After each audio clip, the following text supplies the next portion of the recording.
नमस्कार। देश का सबसे पुराना न्यूज चैनल जी न्यूज, देश का सबसे भरोसेमंद न्यूज चैनल जी न्यूज और इसी जी न्यूज पर बहस के नंबर 1 शो ताल ठोक के में आपका स्वागत है। मैं हूं दीपक चौरसिया।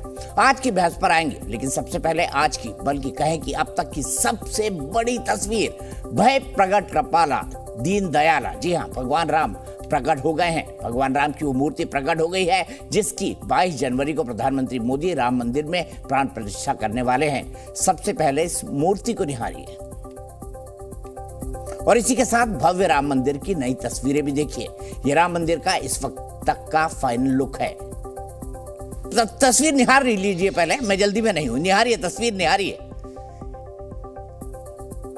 ये तस्वीर जो है इसे बनाया गया है अरुण योगीराज के द्वारा और ये श्याम वर्ण की है क्योंकि भगवान राम सांवले थे। तो ये पूरी तस्वीर है।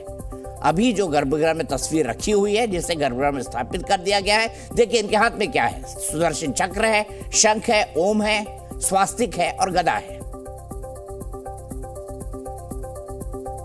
अब देखिए, एक साथ देखिए, 1 2 3 4 5 चीजें इनके हाथ में दिखाई दे रही है हमें, जो सभी सनातन का प्रतीक है। अभी भगवान राम की जो आंखें हैं वो बंद है, ये आंखें खुलेंगी। अब इसमें क्या क्या है? मत्स्य, कूर्म, वराह, नरसिंह, वामन, ये अवतार हैं। अभी तक के 10 अवतार जो हैं उन सबके अलग अलग तरह के तस्वीरें हैं।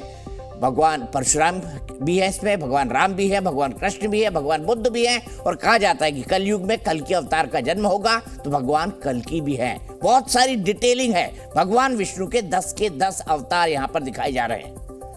मत्स्य, कूर्म, वराह, नरसिंह, वामन, परशुराम, राम, कृष्ण, बुद्ध और कल्कि। और देखिए, मैं आपको एक बात और बता दूं, आपको शायद लग रहा होगा कि उनकी आंखें बंद है। दरअसल जब उनके ऊपर जो आंखों के ऊपर अभी गर्भगृह में स्थापित हो चुके हैं भगवान रामलला, और उनकी आंखों पर एक पट्टी लगी हुई है। इस पट्टी को उतारा जाएगा, साइड में होकर प्रधानमंत्री उतारेंगे। इसके बाद उन्हें कांच दिखाया जाएगा और इसके बाद सोने की जो लगाने वाला होता है, काजल लगाने वाला, सोने के एक काजल लगाने वाली टुकड़ी से उनकी आंखों का श्रृंगार किया जाएगा। इतनी डिटेलिंग के साथ श्री राम जन्मभूमि न्यास ने इस कार्यक्रम का अरेंजमेंट किया है। मेरे ख्याल से भारत के सनातन, हाल ही के 75 साल के सनातन भारत के इतिहास में, 75 साल बोल रहा हूँ, जब से अंग्रेजों से आपको आज़ादी मिली। इससे पहले तो हमारा वैदिक युग भी था, त्रेता युग भी था, त्रेता युग के बाद सतयुग भी था, सतयुग के बाद अब कलयुग में हैं हम। और अब देखिए, इस कलयुग के अंदर भी जो है अब भगवान राम का मंदिर आ रहा है। रामभद्राचार्य जी ने मुझे बताया था कि कल जो परसों, माफ कीजिएगा, 22 तारीख को जो मुहूर्त है, उस वक्त एक ऐसा मुहूर्त है जो कई सालों में एक बार आता है, जब कलयुग पर त्रेता युग की छाया आ रही है। अभिजीत मुहूर्त है जिसमें भगवान राम का जन्म हुआ था। और आइए, और 12:29, सिर्फ 90 सेकंड का टाइम फ्रेम है जिसके अंदर प्रधानमंत्री को पर्दा हटाना है और पर्दा हटाने के साथ साथ तब पूरा देश भगवान राम की सजी सवरी प्रतिमा को निहारेगा। अभी सिर्फ जी न्यूज ने, सिर्फ और सिर्फ जी न्यूज ने इस तस्वीर को आपके पास पहुंचाया है, एक्सक्लूसिव। और इसी के साथ भव्य राम मंदिर की नई तस्वीरें भी देखिए। यह राम मंदिर का इस वक्त तक का फाइनल लुक है। पहले से ज्यादा संवरा हुआ, पहले से ज्यादा सजा हुआ। अभी 3 दिन और है, उस वक्त तो इसके दर्शन और भी भव्य होंगे। लौटकर फिर भगवान की मूर्ति पर आते हैं, अपनी बहस पर आते हैं, क्योंकि राजनीति अब मूर्तियों तक शिफ्ट हो चुके हैं। पहले मंदिर का फैसले का विरोध हुआ, फिर यह विरोध हुआ कि उद्घाटन मोदी क्यों कर रहे हैं। इससे आगे बढ़े तो मुहूर्त पर विरोध किया गया और अब विरोध यहां तक पहुंच गया कि रामलला विराजमान की पुरानी मूर्ति है तो फिर नई मूर्ति की क्या जरूरत है। पहले शंकराचार्य अभिमुक्तेश्वरानंद ने ट्रस्ट को चिट्ठी लिखकर सवाल उठाए। अब कांग्रेस के दिग्विजय सिंह ने भी यही सवाल उठाए हैं कि रामलला की जगह भगवान राम क्यों विराजमान किए जा रहे हैं। इसीलिए आज पूछेंगे कि हे राम, भगवान पर राजनीति करने में कहां तक जाकर रुकोगे।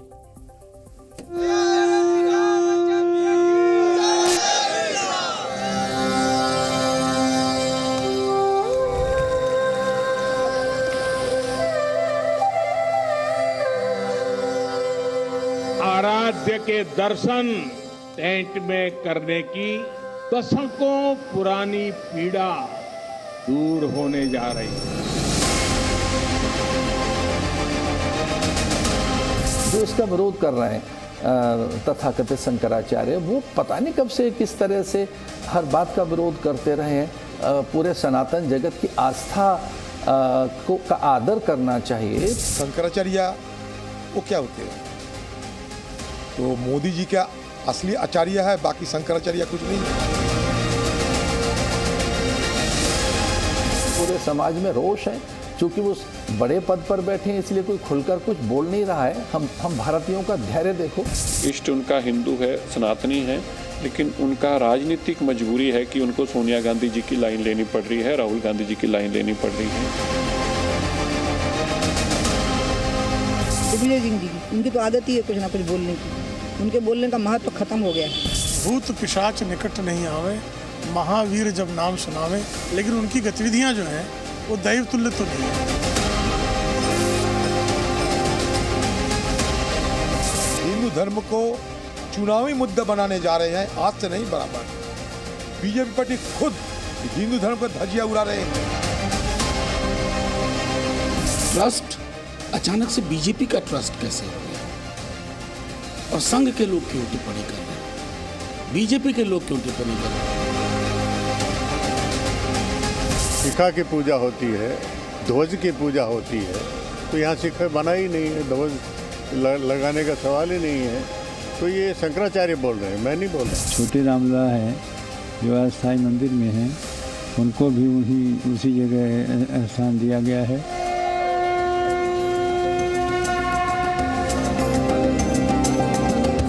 उन्हें ना राम की परवाह है, ना राम भक्तों की परवाह है, न हिंदू समाज की भावनाओं की परवाह है। उन्हें केवल अपनी कुर्सी की परवाह है, चाहे उसके लिए कितने भी राम भक्तों का बलिदान कराना पड़े।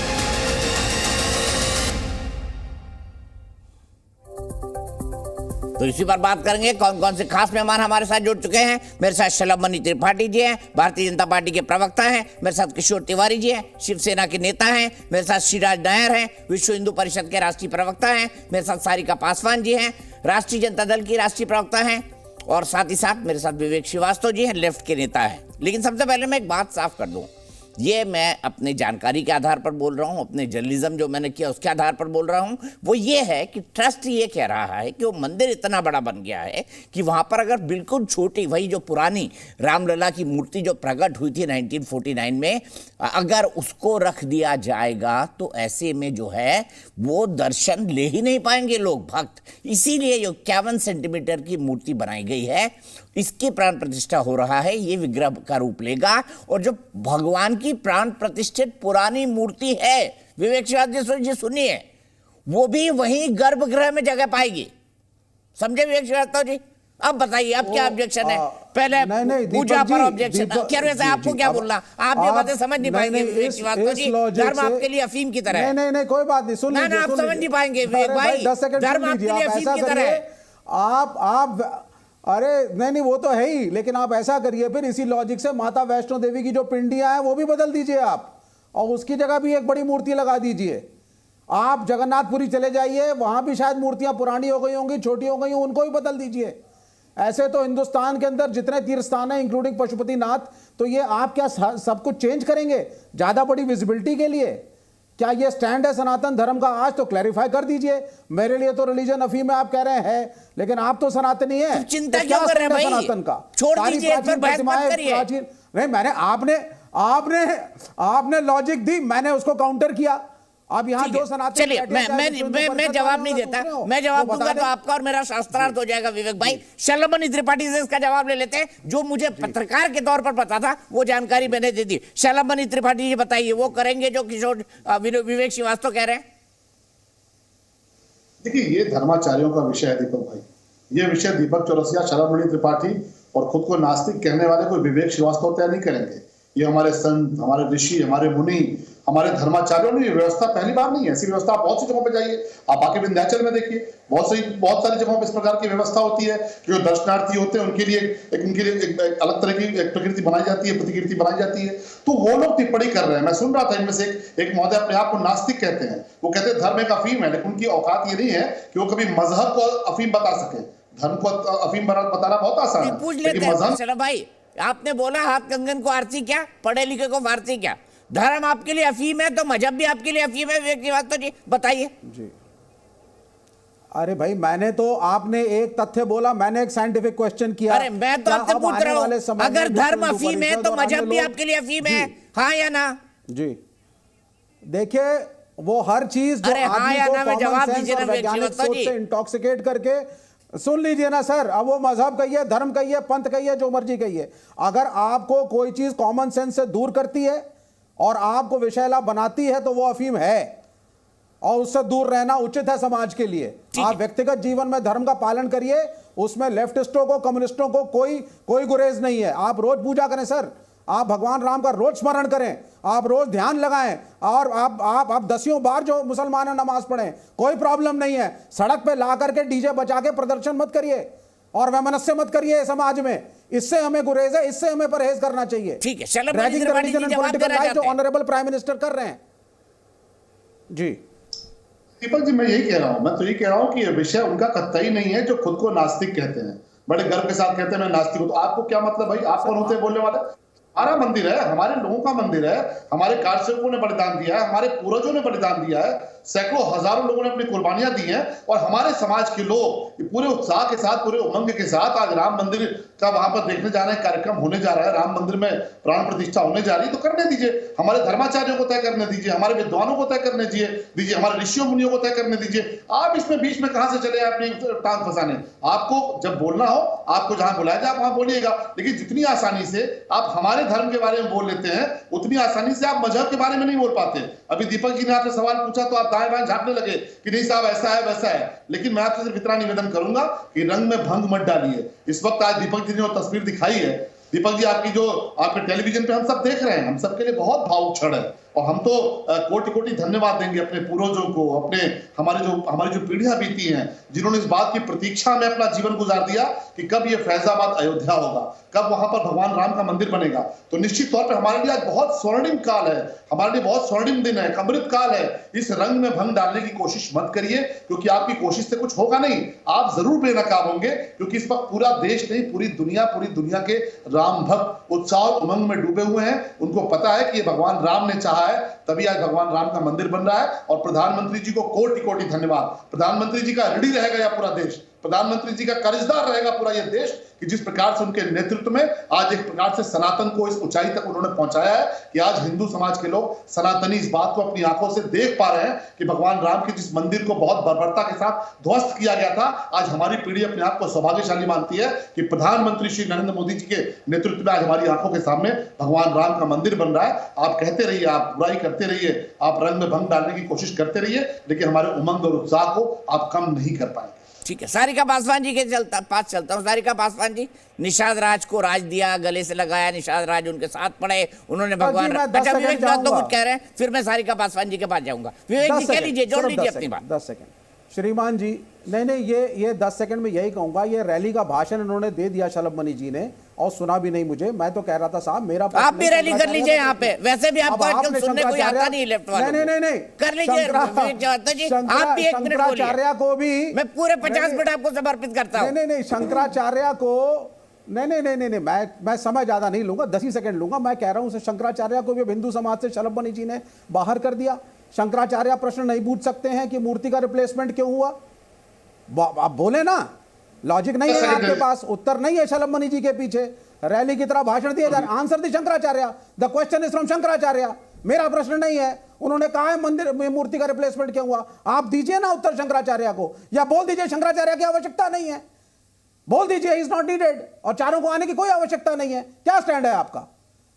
ये बताइए सवालों से भागने से क्या स्टैंड है आपका? शंकराचार्य भी विरोध कर रहे हैं, क्या कहेंगे?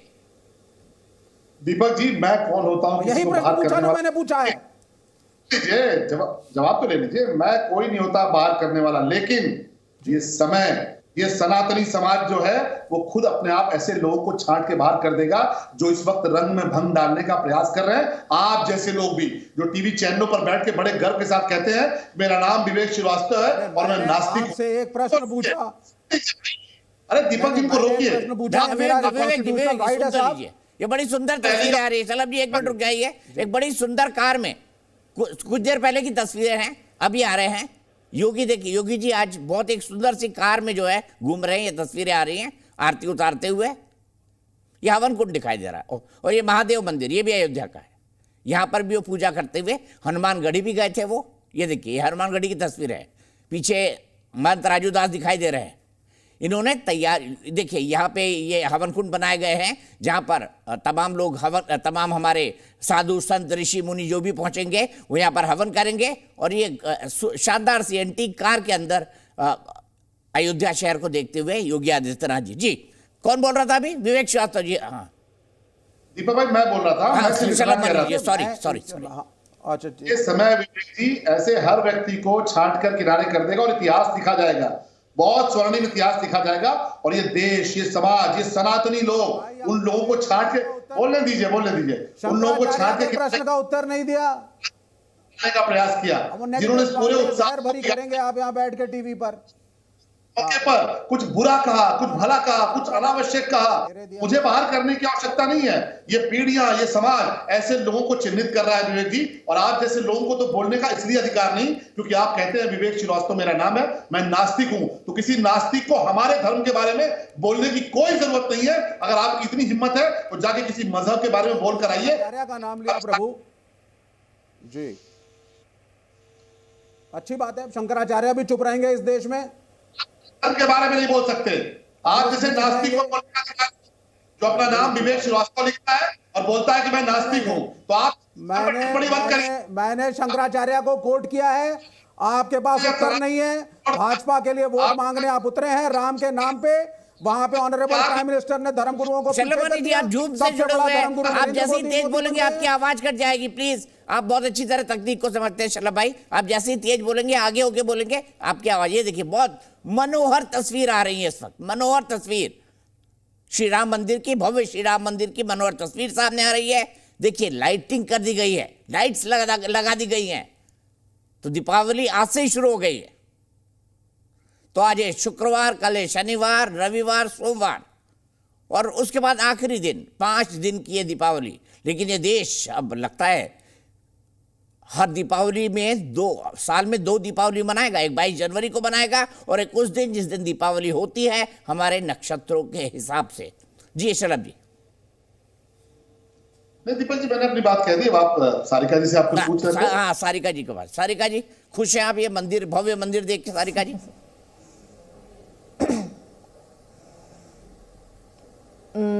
देखिए दीपक जी, जब हम भगवान राम की बात करते हैं तो सबसे पहले जो दिमाग में खुश है या नहीं है ये बता दीजिए ना। भव्य मंदिर देख के खुश है कि नहीं है, पहले ये बताइए। वही मैं बता, हाँ या ना? वही बता रही मैं। देखिए दीपक जी, एक तो मेरे गले में प्रॉब्लम है। अगर आप भी चिल्लाएंगे, मैं भी बोलूंगी तो आवाज स्पष्ट नहीं जाएगी। कल की मैंने देखी है, 2 लोग जब बोलते हैं तो आवाज स्पष्ट नहीं जाती है। तो प्लीज आप मुझे बोलने दें, उसके बाद आप अच्छा, मैं सिर्फ एक बात कर चाहता हूँ। राम एक मिनट रुक जाए, मेरा सवाल दोहरा रहा हूँ। भव्य राम मंदिर बन चुका है, प्राण प्रतिष्ठा होने वाली है। सारिका पासवान जी खुश हैं, हाँ या ना? फिर जो बोल रहा बोलिए। विस्तार में मैं जाऊंगी। भगवान राम की जब हम सोचते हैं, कल्पना भी करते हैं, तो सबसे पहला जो दिमाग में बात आता है वो आता है उनका 14 साल का वो वनवास। उन्होंने 14 साल के वनवास को स्वीकार किया, अपने राजशाही सारे जीवन शैली को त्याग करके ये आता है। लेकिन इस राम लल्ला की मंदिर बनवाने में 2200 दुकानें, 800 घर और 30 मंदिरों को तोड़ा गया। गरीब गुरबों के झोपड़ियों को उखाड़ के फेंक दिया गया। तो क्या प्रभु राम ने कहा था क्या कि गरीबों के झोपड़े को तोड़ दो, वहां भव्य मंदिर बनाओ, मुझे खुश करो और तुम अपनी राजनीति रोटी चमकाओ? क्या प्रभु राम ने ये बात कही थी क्या? वो मर्यादा पुरुषोत्तम राम जिन्होंने सबरी के जूठे बेर खाए, जिन्होंने की अपने समाज के लिए, अपनी पत्नी के लिए लड़ाई लड़ी, क्या उन्होंने, वो प्रभु राम ने कहा था क्या इन लोगों को, इन पाखंडियों को कि आप मेरे नाम पे राजनीति रोटी सेको? कतई नहीं। किसी गरीब के घर को उजाड़ करके मुझे नहीं लगता है। मतलब आप मंदिर से खुश नहीं, गरीब के घर को उजाड़ा गया है तो आप मंदिर से खुश नहीं, सारिका जी? नहीं, अभी मेरी बात खत्म नहीं हुई दीपक जी, मैं फिर आगे बताऊंगी। मैंने फिर भी मैं आपके एक प्रश्न का जवाब दूंगी, बस आप मुझे बोलने का मौका दीजिए। आप बोल चुके हैं और क्या बोलेंगे? रिपीट ही करेंगे सारिका जी। में एक पैनलिस्ट हैं विश्व Hindu Parishad. Please please please मुझे बोलने दिया जाए दीपक जी। अभी हमारे विश्व हिंदू परिषद के हमारे भाई भी यहाँ मौजूद हैं और उनके बारे में मैं बताना चाहूंगी कि अशोक सिंघल थे, विश्व हिंदू परिषद के एक प्रखर नेता थे और वो अयोध्या जब पहुंचे थे तो उन्होंने 1400 करोड़ के घोटाले की बात की थी और 2 दिनों के बाद वो दिल्ली पहुंच के उस घोटाले को उजागर करने वाले थे, लेकिन उनकी संदेहास्पद स्थिति में आकस्मिक उनकी मृत्यु हुई। ये कौन सा अशोक बहुत बड़ा विषय है। और दूसरा प्रवीण तोगड़िया, प्रवीण तोगड़िया जिनको जेट सुरक्षा प्राप्त थी, नहीं प्लीज दीपक जी मुझे बोलने दिया जाए। प्रवीण तोगड़िया जिनको की जेट सुरक्षा उनको मिला हुआ था, वो बाथरूम भी जाते थे तो पहले सुरक्षा कर्मी जाते थे और चेक किया करते थे कि कोई वहां पे कोई दिक्कत तो नहीं है। उनकी जो मृत्यु सड़क के किनारे वो प्राप्त हुए मृत अवस्था में, सुरक्षा कर्मी भी उनके साथ नहीं थे। और ये मैं नहीं कह रही हूं, ये देवेंद्र पांडे हैं जो विश्व हिंदू महासभा के राष्ट्रीय महासचिव हैं, उन्होंने इन बातों का खुलासा किया है। और हमारे इस पैनल में बैठे हुए विश्व हिंदू परिषद के जो भी हैं प्रवक्ता है, वक्ता जो भी हैं वो बैठे हुए हैं, वो भी उनकी भी जानकारी में ये बात होगी। कहने का तात्पर्य ये है कि भारतीय जनता पार्टी किसी भी प्रखर नेता को अपने ऊपर वो बर्दाश्त नहीं कर सकते हैं। और ये पूरा षड्यंत्र जो है राम मंदिर के नाम षड्यंत्र, अच्छा राम मंदिर षड्यंत्र। श्रीराज नायक जी, अशोक सिंघल जी 1400 करोड़ का घोटाला खुलासा करना चाहते थे, संदेह परिस्थितियों में मर गए। प्रवीण तोगड़िया को जेड प्लस सुरक्षा थी और वो सड़क के किनारे मरे हुए पाए गए। श्रीराज नायक जी हे भगवान राम सबको सद्बुद्धि दे, यही प्रार्थना है। सामान्य संस्कृत में हम कहते हैं ना, यथा राजा तथा प्रजा।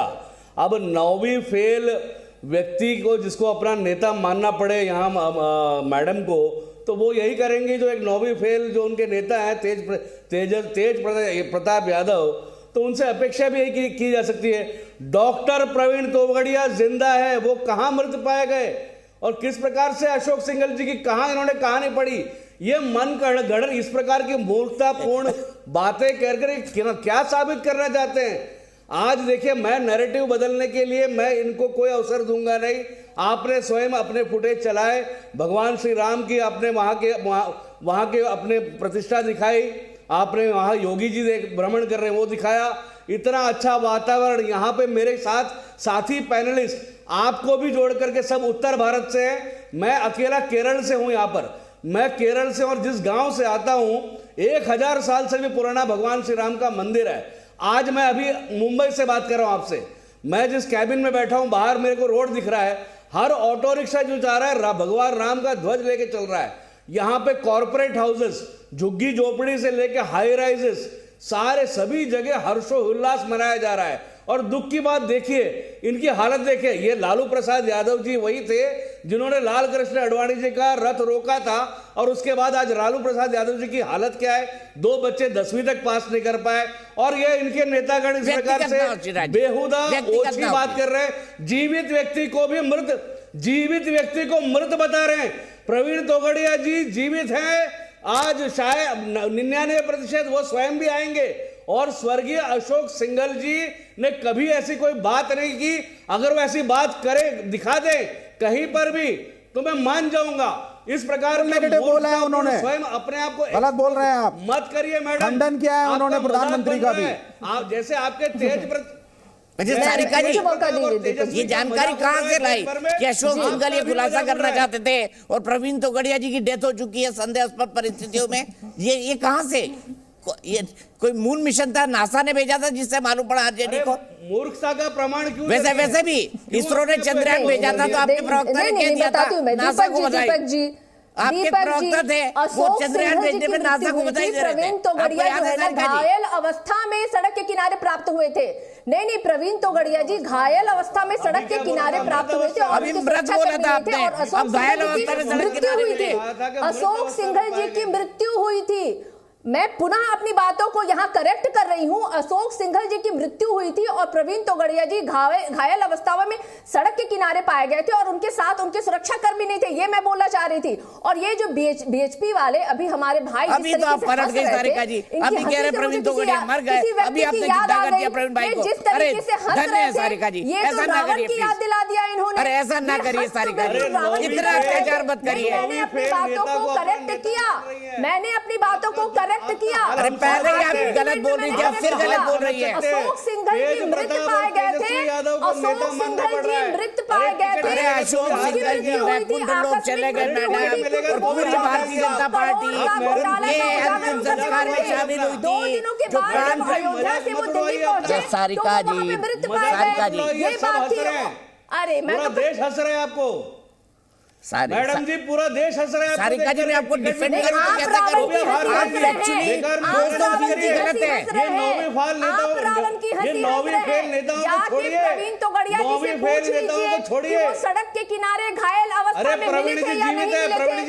अच्छा ठीक है, शिवराज जी रुक जाइए। सारिका जी अब आप रिपीट कर रही है, अब आप रिपीट कर रही है। रावण की जैसा हंसी मत हंसिए, रावण की जैसी हंसी मत हंसिए। श्री राज नायर जी विश्व हिंदी परिषद के किसी भी प्रखर नेता के साथ भारतीय जनता पार्टी ऐसा ही सलूक करती है।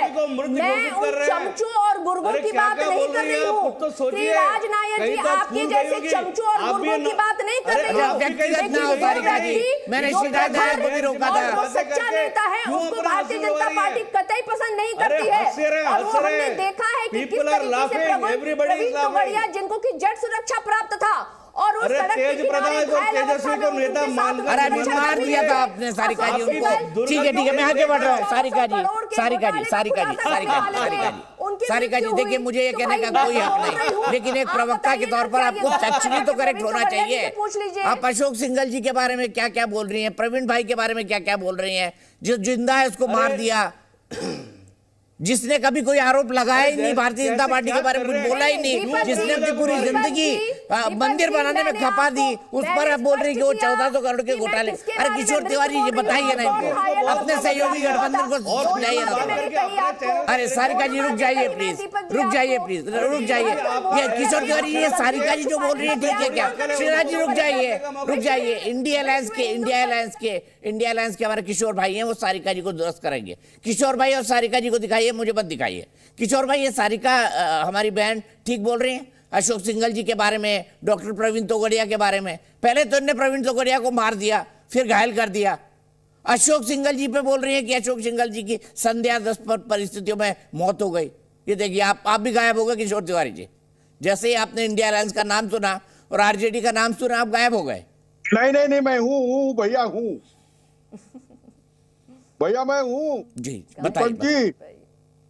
बताइए सारिका जी की जानकारी कितनी दुरुस्त है किशोर तिवारी जी? आप तो जानते हैं इन सब चीजों को, आप शायद व्यक्तिगत तौर पे जानते होंगे दोनों में से एक आध नेता को तो कम से कम, अशोक जी सिंघल को और किशोर प्रवीण भाई को। नहीं, प्रवीण तोगड़िया जी अभी भी मेरे संपर्क में है। बात ऐसी थी कि उनका मोदी जी का पट्टा नहीं था, तो विश्व हिंदू परिषद से उनको दरकिनार कर दिया गया। और अशोक जी सिंघल के साथ तो मैं कार सेवा में उपस्थित रहने का मौका मिला, और अशोक जी का को मैं अभी भी श्रद्धेय मानता हूं और उनके कंट्रीब्यूशन को भी मानता हूं। सारिका जी ने सही बोला, आपके सहयोगी गठबंधन की नेता ने सही आरोप लगाए। आरोप सही है कि गलत है? नहीं, देखो, पहले तो मैं आपको कुछ बॉर्डर इसमें बताता हूं कि आपने जो मूर्तिकार की मूर्ति बताई अभी, जिसकी प्रतिष्ठापना प्राण प्रतिष्ठा के पहले सारिका जी की बात पे बोलिए ना किशोर भाई, आप कब से सवाल डालने लगे? सारिका जी फैक्चुअली करेक्ट थी कि इनकरेक्ट थी, ये बता दीजिए मुझे। आपकी सहयोगी दल की नेता है। नहीं, देखो, विश्व हिंदू परिषद के कई नेताओं ने चंदे के में गड़बड़ी के आरोप लगाए थे। किसने लगाए थे? नाम बताइए। चलिए। नहीं, प्रवीण तोगड़िया भी उसमें एक है ना भाई, मैं बता रहा हूं आपको, लेकिन मैं उस विवाद में नहीं गिरना चाहता। बताइए ना, सारिका जी की इन्फॉर्मेशन कितनी करेक्ट थी? तो थोड़ा पढ़ाया लिखाया करिए ना अपने सहयोगी गठबंधन वालों को। तो आप क्या कर रहे थे? मैं मुझे बात। और प्रवीण तोगड़िया जी ने चंदे में गड़बड़ी के कभी आरोप नहीं लगाया, ये मैं मानता हूं कि उनकी नरेंद्र मोदी जी से नहीं पटी कभी। एक मिनट, मैं मेरी बात पूरी रख दूं। अरे सारिका जी को कुछ रिसर्च भेजा करिए ना किशोर तिवारी जी। अरे भाई, उन्होंने करेक्ट कर लिया है। मैं मेरा वर्चन रखता हूं कि आपने जो मूर्ति की बताई, एक अद्भुत मूर्तियां जिसे देखकर ही चैतन्य फैला हुआ है। मैं शिवराज नायर के इस बात से भी सहमत हूं कि बीजेपी ने 22 के कार्यक्रम का कैंपेन बहुत अच्छा किया है। पूरे भारत के अंदर रामलला विराजित हो रहे, यह बात हर गांव तक पहुंचाई है, तो अच्छी बात है। हम भी उसको मना रहे हैं 22 तारीख को। हमारा खुद का भी सपना था। अब मैंने गिरी महाराज को चुनाव देने को मुझे बहुत बुरा लगा कि पहली बार शंकराचार्य ने जो बातें उठाई उनकी खुली आलोचना सब लोग करने लगे। इसको टाला जा सकता था। उन्होंने बोला कि निर्माणाधीन में प्राण प्रतिष्ठा होनी नहीं चाहिए, लेकिन मैंने आपने जो मूर्ति बताई दीपक चौरसिया, मैं आभारी हूं क्योंकि उसमें 10 अवतार बताए गए हैं और 10 अवतार बताए गए। मुझे डर लगा कि चंपत राय जी बोलते हैं कि मोदी जी विष्णु का अवतार है। ये चंपत राय जी ने कब बोला किशोर तिवारी जी? ये कभी नहीं बोला चंपत राय ने। वो गलत जानकारी दे रहे हैं, आप मिसकोट कर रहे हैं। दिखा दीजिए मुझे कोई स्टेटमेंट चंपत राय का, निकालिए मोबाइल फोन सर्च करिए। अब मुझे पता नहीं, मुझे प्रवक्ताओं को ठीक करना पड़ेगा कि आपकी जानकारी गलत है। अरे आप इस प्रकार से अपना मजाक उड़वा रहे हैं। अरे सिरराज जी, तुम तो नए आए हो वीएचपी में, मैं बता रहा हूँ। चंपत राय जी ने बोला है कि अरे मैं मानता हूँ आप वरिष्ठ हैं, 80-85 साल की आपकी आयु है, मैं मानता हूँ आपकी वरिष्ठता को, मैं प्रणाम करता हूँ सर, लेकिन इस प्रकार से मजाक मत उड़वाइए आप। अरे भाई मैं बता रहा हूँ कि वो आपने वो चंपत राय जी ने तो मूर्ति बनवाई है साधु संतों के साथ मिलके, तो कलकी के नीचे वो मोदी जी का नाम भी लिखवा देते किशोर तिवारी जी। अगर चंपत राय ने जब इतनी घोषणा करी दी थी तो मूर्ति के नीचे मोदी जी का भी नाम होता, क्या दिक्कत थी किशोर तिवारी जी? बस यही कमी रह गई है। वो नहीं किया क्योंकि फिर नहीं, वही बता रहे भाई। ये देखिए, एक सहयोगी आपकी सारिका पास, एक मिनट विवेक श्रीवास्तव जी के पास जाइए। विवेक श्रीवास्तव जी, मैं किसी का फेवर लेते दिखना नहीं चाहता, लेकिन मैं अनफॉर्चुनेट, मुझे बड़ा अजीब सा लगता है। अरे आप विवेक श्रीवास्तव जी अजब बात करते हैं, गजब बात करते हैं। अरे भाई आप सनातन को देंगे, आप भर भर के गालियां, मजहब विशेष को कुछ नहीं बोलेंगे क्योंकि सर तन से जुड़ा का नारा लग जाएगा। सारिका पासवान जी पता नहीं क्या क्या जानकारियां कोट कर रही है। किशोर तिवारी जी चंपत राय को ऐसा मिसकोट कर रहे हैं। एक आर्टिकल दिखा दीजिए जिसमें चंपत राय ने ऐसा कहा हो। किशोर तिवारी जी दिखाइए ना। जितने भी विवेक श्रीवास्तव जी, आप क्या कुछ कहना चाहते हैं? जितने भी लेफ्ट के, जितने भी लेफ्ट के, चलिए ये कुछ दिखाना चाहती हैं। सारिका जी बता रही है। सारिका जी विष्णु अवतार दिखा दूं क्या? देखिए, नहीं, मेरे ख्याल से डिबेट को हम आगे बढ़ाएं। हाँ, चलिए आगे बढ़ाते हैं। सारिका जी हो गया। अभी आप रिसर्च कर ले तो मेरी टीम को भेज दीजिएगा, मैं आपका चला दूंगा, आपने ही भेजा है। विवेक श्रीवास्तव जी बोलिए। हाँ बिल्कुल। देखिए, ये बड़ा क्लियर है जो लेफ्ट का स्टैंड है। शंकराचार्य जब मोदी जी के खिलाफ या राम मंदिर के खिलाफ बोल रहे हैं तो ये लोग तो कह रहे हैं कि भाई ये लोग विपक्षियों की भाषा बोल रहे हैं। अरे मैडम, चारों शंकराचार्य नहीं बोल रहे। सारिका पासवान जी, यहाँ भी आप फैक्चुअली इनकरेक्ट है। चारों शंकराचार्य नहीं बोल रहे हैं सारिका जी, प्लीज सारिका जी।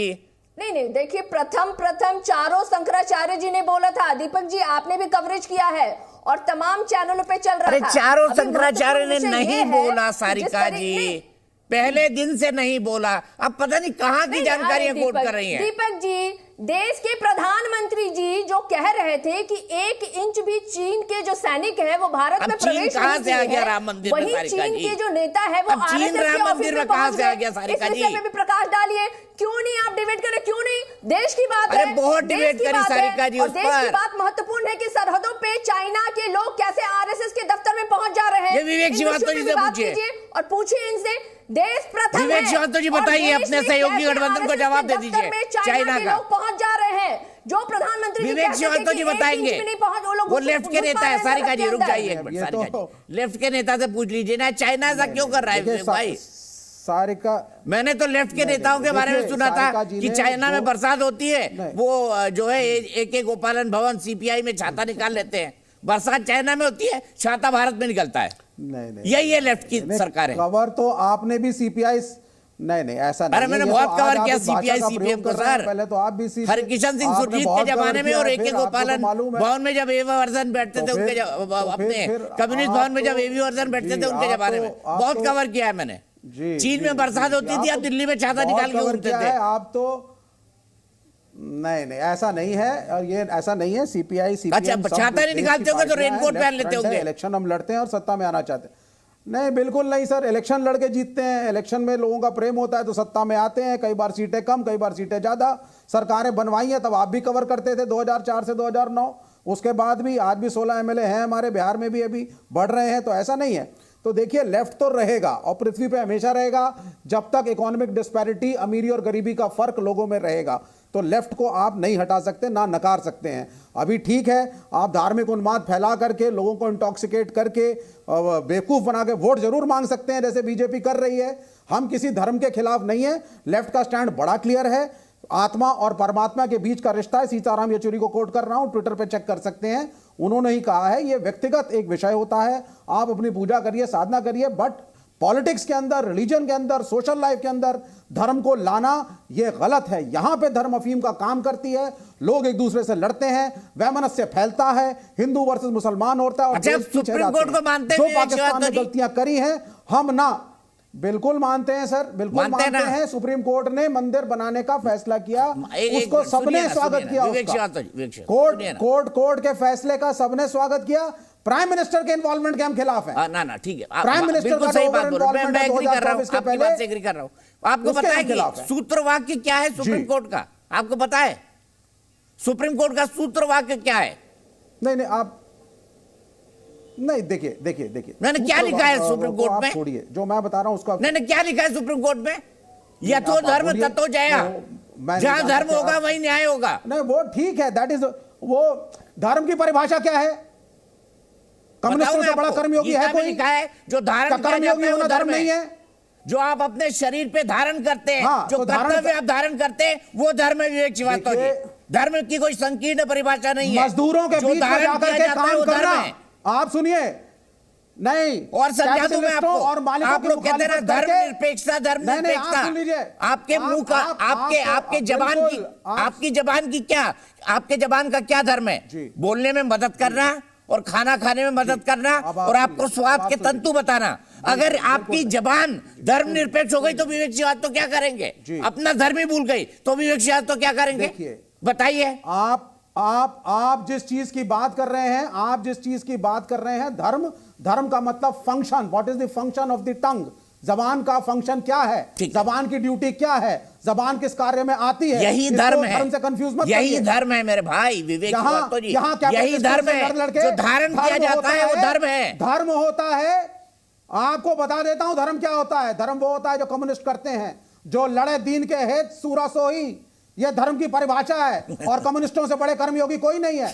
जाके मजदूरों की बस्तियों में काम करते हैं, गरीब किसानों के साथ काम करते हैं, लड़ते हैं, हमले होते हैं, यूनियन बनाते हैं, गरीब को अधिकार दिलाते हैं। बंदूक की नोक से, बंदूक की नोक से बराबरी आएगी, सत्ता आएगी, बंदूक की नोक से सत्ता आएगी। The power comes from the barrel of gun, ये सोच है आपकी कम्युनिस्टों की। अब मैं इस पे विवाद नहीं करना चाहता हूं। नहीं, आप प्राइम मिनिस्टर को इतना कोट कर रहे थे, मंदिर जा रहे हैं, यहां जा रहे हैं, वहां जा रहे हैं। भाई the duty of the prime minister is to work for the country. आप जाइए मंदिर व्यक्तिगत जीवन में, आप रोज जाइए, रोज प्रधानमंत्री 5 घंटे का ध्यान लगाएं, मुझे समस्या नहीं है।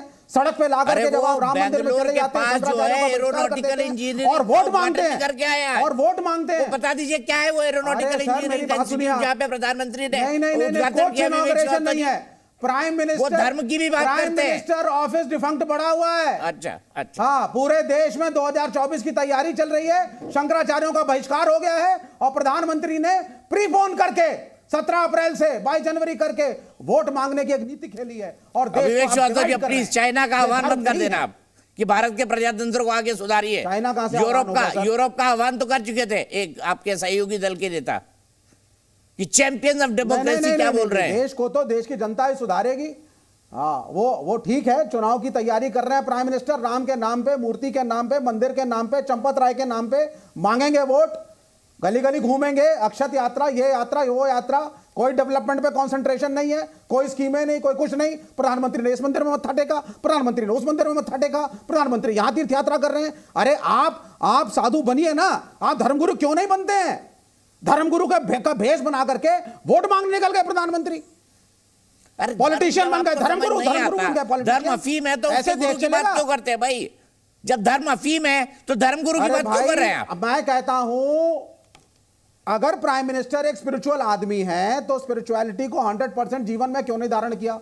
सब प्रणाम करते हैं जैसे शंकराचार्य को करते हैं, जैसे किसी भी मजहब के धर्मगुरु को करते हैं। आप यहाँ पे बैंड बाजा, show business, video of, photo of, यही सब करते जा रहे हैं। ठीक है, चलो मनीष जी आपका जवाब। आप गुमराह कर रहे हैं लोगों को। चलो मनीष जी का, विवेक जी हो गया। दीपक जी, आपकी स्टाइल बहुत अलग प्रकार की है कि आज आपने, जैसे लगता है ना, हम लोगों ने कहावत सुनी है कि सीने पर सांप लौटना, तो आपने डिबेट में इतने सारे ऐसे लोगों को बुला रखा है कि हर एक तस्वीर से सीने पे सांप लौटता है। आपने स्टूडियो में बैठा रखा है, ऑनलाइन बैठा रखा है। एक बार आप प्रधानमंत्री जी का रोड शो दिखाते हैं, किस प्रकार से जनता देखिए पुष्प वर्षा कर रही है, आपने सीने पे सांप लौटा दिया। आप भगवान राम की जो मूर्ति है उसका इतना सुंदर चित्रण करते हैं, सीने पे सांप लौट रहा है। आपने योगी जी को देखा कि भगवाधारी किस प्रकार से उत्तर प्रदेश की कमान संभाल रहे हैं, और आप बकायदे लाइव बैठा के सीने पे सांप लौटवाते हैं। बाकी चाइना वाइना की आपने असलियत बताई दी।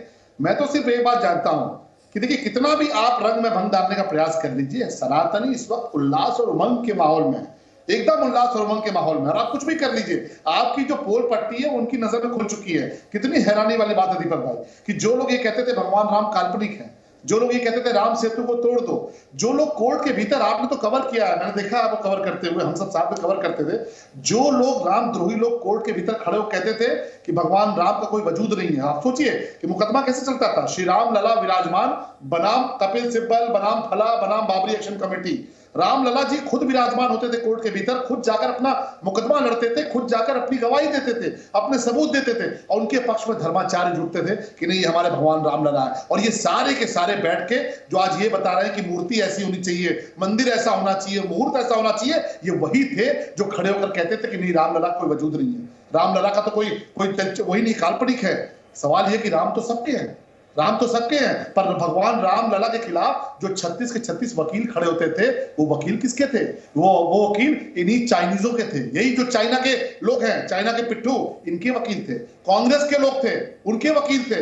ये तमाम समाजवादी पार्टी बसपा, उनके वकील थे, जिन्होंने कहा कि नहीं, भगवान राम का कोई वजूद नहीं है। लेकिन दीपक भाई, काल नेमी का सामना हर युग में किया है सनातनियों ने, काल नेमी का सामना हर युग में किया है, और इस युग में भी करेंगे। और देखिए, इससे बड़ा कुछ नहीं हो सकता कि भगवान राम ने अपनी ताकत दिखाई। दीपक भाई, भगवान राम ने अपनी ताकत दिखाई। 500 साल की तपस्या पूर्ण हुई, कोई ये मानने को तैयार नहीं था कि भगवान राम का मंदिर बनेगा, लेकिन फैजाबाद से अयोध्या भी हुआ। आज भगवान राम लला का मंदिर बनने जा रहा है, आज भगवान राम लला की प्राण प्रतिष्ठा होने जा रही है। अभी और सीने पे सांप लौटेगा, अभी और लौटेगा, क्योंकि ये हमारा उन्नत काल है, उत्थान काल है। और मैं फिर कहता हूं कि प्रधानमंत्री मोदी जी का कर्जदार रहेगा ये समाज, प्रधानमंत्री मोदी जी का कर्जदार रहेगा ये देश, कि जिस प्रकार से प्रधानमंत्री जी ने ये सारा कुछ किया है, उनके नेतृत्व में जिस प्रकार से आज सनातनियों का सम्मान बढ़ा है। तो हम तो खुशी के मौके पे हैं, उल्लास के मौके पे हैं, लेकिन अपने आप पैनल पर देखिए, मैं किशोर तिवारी जी की बहुत इज्जत करता हूँ, कार सेवक रहे हैं, हम सबको हाथ जोड़ के प्रणाम करते हैं, लेकिन किशोर तिवारी जी अपने अंदर बैठे कार सेवक को जगाइए। और आज रंग के मौके पे भंग चलेगा। किशोर तिवारी जी आप जगा नहीं सकते हो, आप जगा नहीं सकते किशोर तिवारी जी को। किशोर तिवारी जी जा चुके हैं। कोई नहीं, आज की बहस में आज के लिए इतना ही। तमाम मुद्दों पर हमारी बहस होती रहेगी। और सारिका जी आप आते रहिएगा, लेकिन please please facts facts, Sarika ji fact. और भाई बहुत बहुत शुक्रिया आप तमाम लोगों का जुड़ने के लिए।